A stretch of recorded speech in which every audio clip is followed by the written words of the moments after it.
Abra tua Bíblia comigo em Mateus capítulo 8, Evangelho de Mateus, Evangelho de Jesus, segundo escreveu Mateus, capítulo 8, verso 5. Você que está nos visitando hoje, seja muito bem-vindo. Você está no Culto Fé, na Lagoinha. Meu nome é Jason, não parece, mas sou eu mesmo. Eu fiquei 2 semanas sem estar aqui com vocês no Culto Fé. Que saudade que me deu, gente, que saudade. E aí nesses 10 dias que eu estava de Covid, eu fui procurar alguma coisa para fazer, e uma das coisas que eu procurei foi tirar a barba. E eu literalmente estou arrependido. Mas Deus é bom porque restitui em dobro, então já está nascendo, e Deus é bom. Vamos lá, abra sua Bíblia comigo em Mateus, capítulo 8, verso 5, diz assim: Entrando Jesus em Cafarnaum, dirigiu-se a ele um centurião, pedindo-lhe ajuda, e disse: Senhor, meu servo está em casa, paralítico, em terrível sofrimento. Jesus lhe disse: eu irei curá-lo. Respondeu o centurião: Senhor, não mereço receber-te debaixo do meu teto, mas dize-me apenas uma palavra. Diga comigo, apenas uma palavra, e o meu servo será curado, pois eu também sou homem sujeito à autoridade, com soldados sob o meu comando. Digo a um: vá, e ele vai. Digo ao outro: venha, e ele vem. Digo ao meu servo: faça isto, e ele faz. Ao ouvir isto, Jesus admirou-se e disse aos que o seguiam: digo-lhes a verdade, não encontrei em Israel ninguém com tamanha fé. Verso 13, pula para o verso 13. Então Jesus disse ao centurião: vá, como você creu, assim lhe acontecerá. Na mesma hora o servo foi curado. Quantos creem nessa palavra? Diga amém. Eu quero falar nessa noite, e apesar de não ter muito mais o que dizer, mas eu quero compartilhar com você nessa noite. E o tema da minha mensagem é: basta uma palavra. A Bíblia diz que esse centurião, ele se aproxima de Jesus, e havia uma necessidade.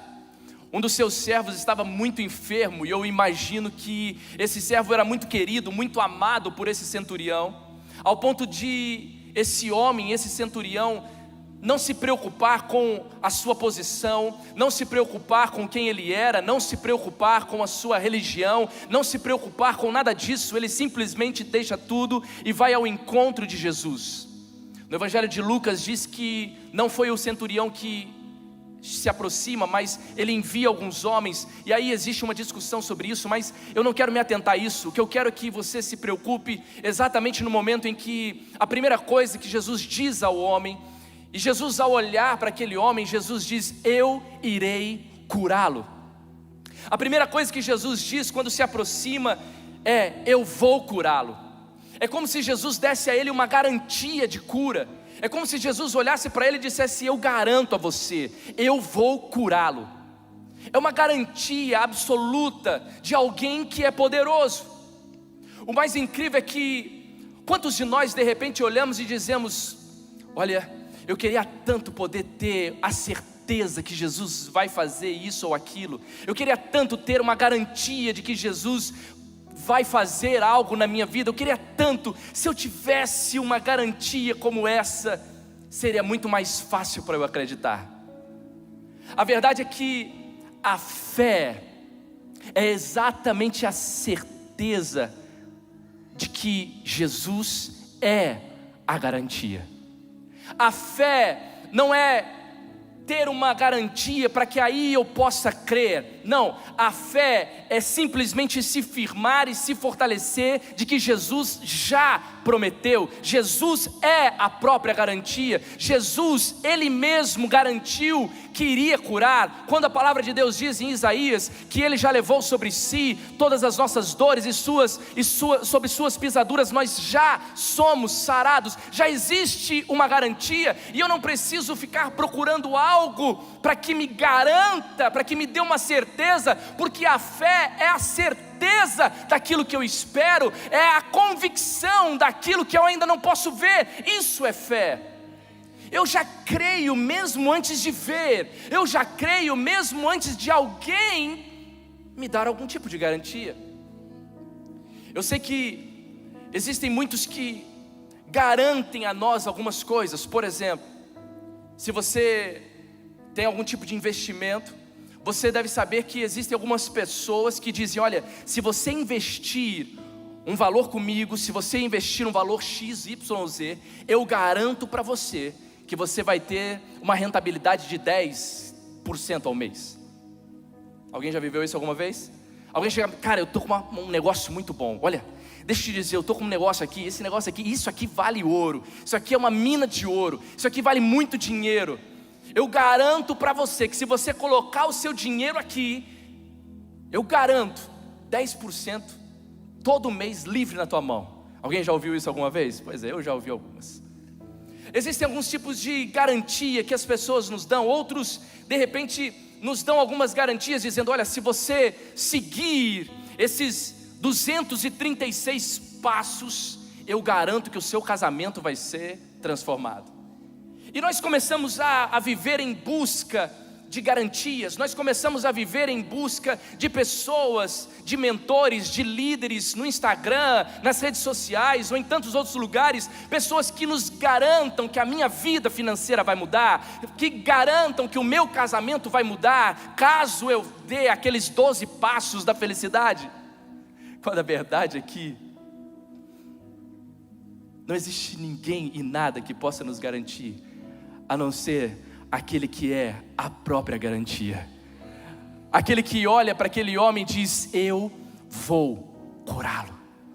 Meu Deus, como pode? Ele olha para aquele homem e diz: eu vou curá-lo, eu garanto a cura na vida do seu servo. Tem alguém comigo aqui nessa noite?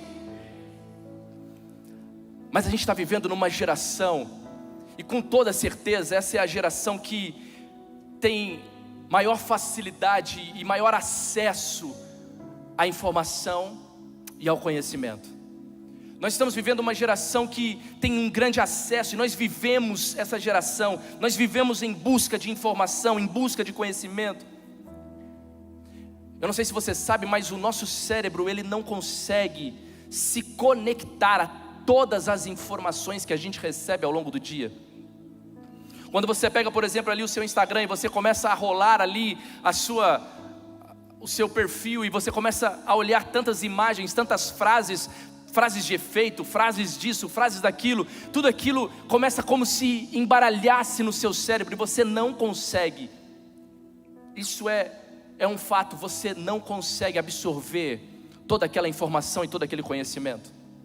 Mas nós vivemos em busca disso, nós vivemos procurando lugares, pessoas, canais, alguém que possa me garantir algo, alguém que possa me dar uma direção, alguém que possa dizer o pulo do gato, algo que vai mudar a minha vida para sempre, alguém que me mostre algo e aquilo vai literalmente transformar a minha vida. E nós começamos a buscar em lugares, em pessoas, em canais, mas nós deixamos de buscar direto na fonte. Começamos a viver de canais em canais, e você pode se sustentar por um tempo, você pode se alimentar por um tempo, você pode saciar a sua sede por algum tempo. De canal em canal é possível por um tempo você suprir a sua sede, mas deixa eu te dizer, a palavra do Senhor nos afirma dizendo: ei, aquele que beber da minha água, aquele que beber de mim, nunca mais terá sede. Enquanto você fica procurando em pessoas, em lugares, em coisas, enquanto você fica procurando em canais, você pode até se sustentar por um tempo, mas no momento em que você buscar direto da fonte, o momento em que você encontrar e conhecer a fonte, meu irmão, eu garanto para você que você nunca mais terá sede. Você vai beber dessa água e essa água vai te saciar para sempre. Ele é a nossa garantia. A palavra por si só se garante. Ele olha e diz: eu vou curá-lo. O centurião olha para ele e diz: Jesus, eu tenho convicção disso. Se o Senhor disser apenas uma palavra, se o Senhor disser apenas uma palavra, o meu servo será curado. Aquilo foi tão impactante que surpreendeu Jesus. Jesus, quando olha, a Bíblia diz que Jesus é como se diz: uau! Ele foi surpreendido. Ele diz, ele se admirou com tamanha fé. Ele disse: mas isso em lugar nenhum aqui em Israel eu vi alguém com uma fé como a sua. Em lugar nenhum eu nunca conheci alguém com uma fé como a sua. Como pode? Eu nunca encontrei alguém com tamanha fé. E aqui eu quero que você entenda: no mundo espiritual, a fé, ela pode ser mensurada. Preste atenção nisso. Existem aqueles que possuem uma pequena fé, mas existem aqueles como esse homem, e a Bíblia aqui nos mostra, que possuem uma grande fé. No mundo espiritual, a fé, ela pode ser mensurada. E o que distingue, o que diferencia uma fé da outra? Simples. Uma grande fé, ela não está pautada em sinais. Uma grande fé, ela não está sustentada em milagres. Uma grande fé, ela não está sustentada em ver para crer. Uma grande fé, ela não está sustentada em ver um sinal para acreditar. Não, uma grande fé é como a fé desse homem, que a Bíblia diz: uma só palavra, se o Senhor me liberar uma única palavra, eu creio que o meu servo será curado. Eu não preciso ver para crer, eu não preciso tocar, eu não preciso sentir, eu não preciso de algo emocional, eu não preciso de um teclado fazendo um fundo musical para mim, eu não preciso de nada disso. Uma só palavra é suficiente. Quando eu vivo essa realidade, a Bíblia nos mostra que há grande fé no nosso coração. Jesus diz: eu nunca encontrei tamanha fé no nosso meio. Agora, como que eu consigo entender e saber que essa palavra, essa promessa, como eu sei que isso veio de Deus ou isso é algo de mim mesmo? Alguém já viveu essa realidade? Você olha, você recebe uma palavra, mas você fica: meu Deus, mas será que essa palavra foi mesmo de Deus para a minha vida? Ou será que sou eu que estou cultivando isso dentro de mim? Eu quero te dar 3 caminhos aqui, muito rápidos, para que você entenda essa realidade. Aquele homem chegou e disse: uma só palavra. Uma só palavra. Olha para quem está do teu lado, diga para essa pessoa: você só precisa de uma palavra. Agora, como que eu sei que essa palavra veio de Deus ou não? A primeira coisa, a palavra, ela nunca irá contradizer a própria palavra. Você não pegou, não? Como eu sei se essa palavra veio de Deus para a minha vida ou não? A palavra de Deus, ela nunca vai contradizer a própria palavra. A Bíblia diz em Hebreus capítulo 4, verso 12: pois a palavra de Deus é viva e eficaz, mais afiada que qualquer espada de 2 gumes. Ela penetra ao ponto de dividir a alma e o espírito, juntas e medulas, julga os pensamentos e intenções do coração. O escritor aos Hebreus está dizendo: ei, a palavra de Deus, ela é viva. A palavra de Deus, ela é eficaz. A palavra de Deus, ela não morre. A palavra de Deus permanece para sempre. A palavra de Deus que Ele liberou sobre a sua vida ainda lá no Brasil é a mesma que se sustenta até os dias de hoje. A palavra de Deus que Ele liberou sobre você quando você ainda era criança, eu quero que você entenda isso. Quando eu tinha 8 anos de idade, eu me lembro até hoje, meus pais e meus irmãos e uma irmã chamada Maria das Merces, olha o nome da mulher, irmã Maria das Merces, do Coque. Ela pegou todo mundo deu as mãos, lá em Ribeirão Preto, a gente deu as mãos, fez um círculo de oração, e aí começamos ali, aquela coisa toda, e de repente, 8 anos de idade, aquela mulher começou a contar tudo que Deus ia fazer na minha vida. Você vai viver isso, você vai pegar um avião, você vai para um outro país, e começou a contar, e começou a contar, e começou a contar. Aquela palavra se manteve viva até hoje, porque a palavra de Deus é viva. Aquilo que Deus prometeu sobre a sua vida vai se cumprir. No tempo certo vai se cumprir. Aquilo que Deus falou sobre você, aquilo que Deus falou sobre os teus filhos, ei, entenda em nome de Jesus, amanhã Ele não vai falar algo diferente. Amanhã não vai ter uma outra palavra que vai contradizer aquela palavra que Ele te disse no início. Não, a palavra é a mesma, a ordem é a mesma, a direção é a mesma. Sustente-se nessa palavra. Você não precisa de mais nada. Você não precisa de uma revelação, você não precisa de um sinal, você não precisa que alguém alguém mostre para você algo diferente. Você só precisa de uma palavra, e se sustente nessa palavra em nome de Jesus. Se você crê mesmo, aplauda o Senhor Jesus. Uma palavra. Billy Graham diz: a Bíblia é mais atual que o jornal de amanhã. A Bíblia é mais atual do que o jornal de amanhã. Ela é viva, ela é eficaz. Segunda coisa, como eu sei que essa palavra veio de Deus, como eu sei que essa palavra é uma palavra vinda direto de Deus para a minha vida. Deixa eu te dizer algo. Deus nunca vai te pedir algo impossível. Você não entendeu? Pode até parecer impossível, mas nunca será impossível aquilo que Deus pedir para você. Não será fácil, mas também não será impossível. Quer ver só? Evangelho de Lucas capítulo 5, uma outra história, um outro momento. No verso 1 diz assim: certo dia Jesus estava perto do lago de Genezaré, e uma multidão comprimia de todos os lados para ouvir a palavra de Deus. Viu à beira do lago 2 barcos, diga comigo, 2 barcos, deixados ali pelos pescadores que estavam lavando as suas redes.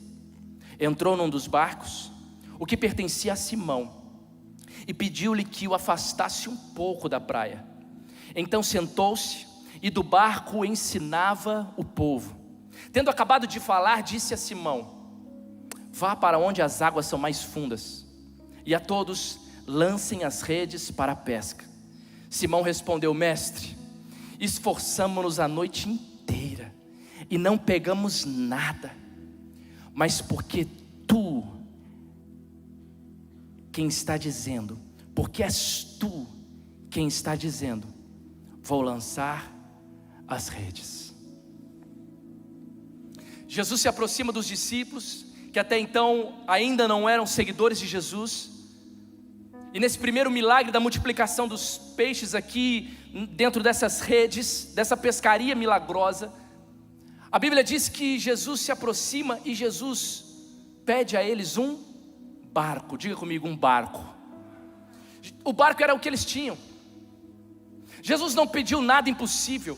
Jesus não pediu nada mirabolante. Jesus não pediu nada, não, Jesus olhou e disse assim: ei, eu só preciso do seu barco. Deixa eu usar o seu barco. Deixa eu entrar no seu barco. Ele olha e diz assim: deixa eu usar aquilo que para você foi um fracasso a noite inteira, para que agora seja um lugar, um objeto da pregação e da palavra de Deus. Ele olha e diz: deixa eu usar aquilo que para você a noite toda, você passou a noite inteira dentro desse barco, com as redes jogadas sobre a água, e não pescou nada. Deixa eu usar isso que é a sua frustração, deixa eu usar isso que foi a sua decepção, deixa eu usar isso que para você já parece não ter serventia nenhuma. Deixa eu usar isso, deixa eu entrar no seu barco, deixa eu usar o seu barco. Ah, você não está entendendo não o que eu estou pregando. Ei, meu irmão, em nome de Jesus, talvez para você já existe alguma coisa que não tem serventia mais. Talvez para você, aquilo que você talvez se frustrou a sua vida toda, você olha e diz assim: isso aqui já não presta mais para nada. E Deus está olhando e falando assim: não, eu quero usar exatamente isso. Eu quero usar isso que para você já não presta mais. Eu quero usar isso que você se frustrou. Eu quero usar exatamente isso. Talvez você esteja olhando para você mesmo e dizendo: Jesus nunca mais vai me usar. Eu era tão usado, eu era tão movido no Espírito Santo. Meu Deus, eu tinha um ministério tão lindo, eu fluía no Espírito. Deus nunca mais vai me usar. E Deus está olhando e dizendo: é você, é exatamente você que eu quero, é exatamente você que eu quero. Deixa eu usar você, deixa eu entrar no seu barco. Ele olha e diz: deixa eu entrar no seu barco.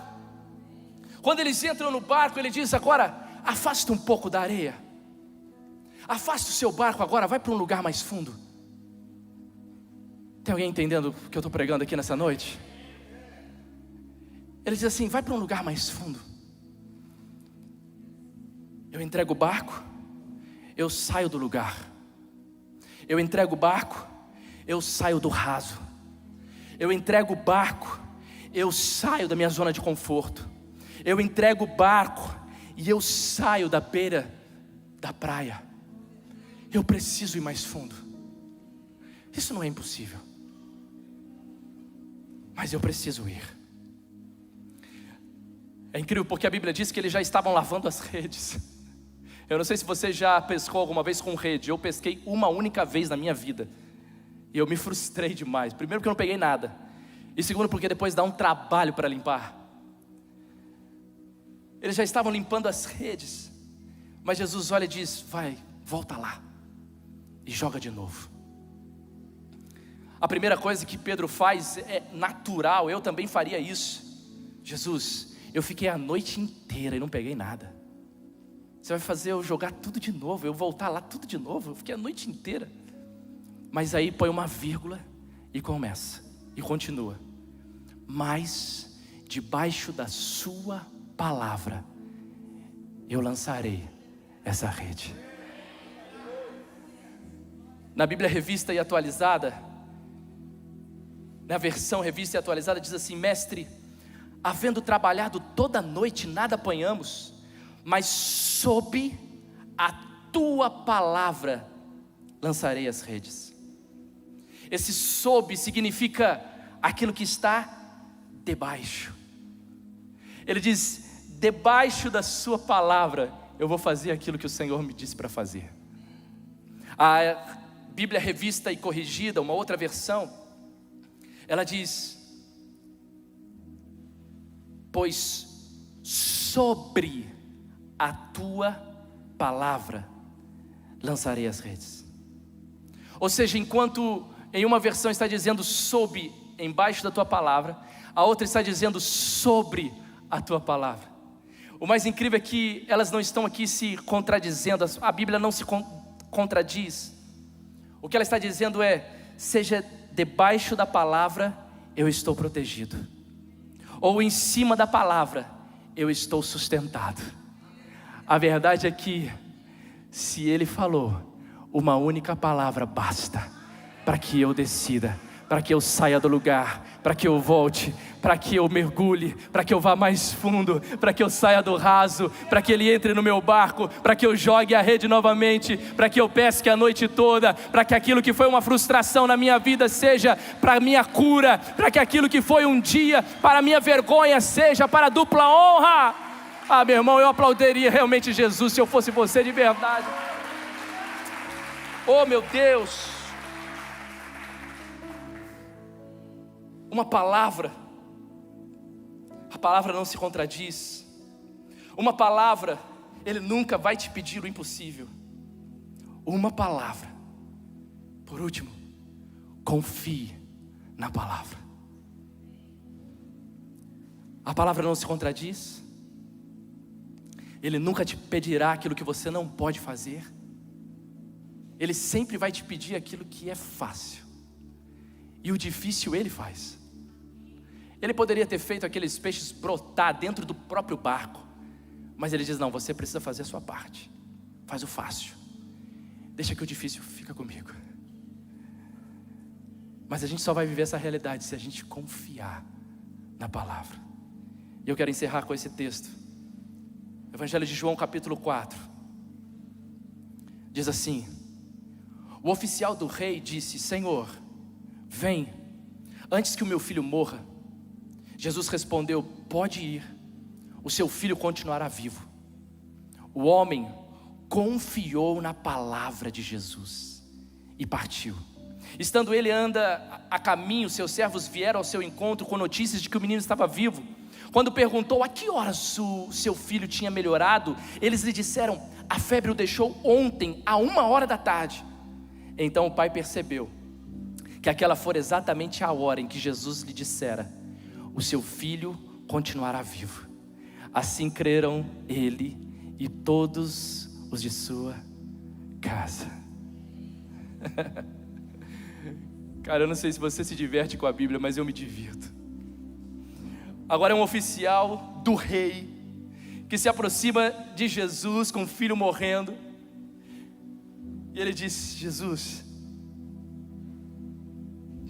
venha antes que o meu filho morra. Jesus olha para aquele homem e diz assim: você pode ir, porque o seu filho não vai morrer.